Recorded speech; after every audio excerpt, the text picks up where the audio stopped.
यानंतरची बातमी राज्यातून आहे, कोल्हापुरातून आहे। बिद्रीतील श्रद्धा हॉस्पिटलमध्ये बेकायदेशीर गर्भलिंग निदान प्रकरण उघडकीस आले।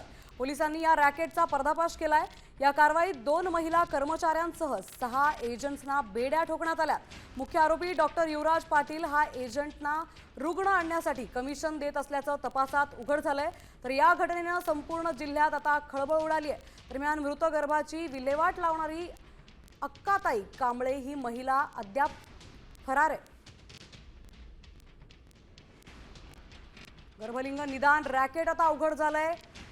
कोल्हापुरातली अत्यंत धक्कादायक घटना म्हणावी लागेल। यात 6 आरोपींना अटक करण्यात आली आहे। कोल्हापूरच्या बिद्रीत आता गर्भलिंग निदान रॅकेट उघड झालंय। डॉक्टर युवराज पाटील हे मुख्य आरोपी आहेत।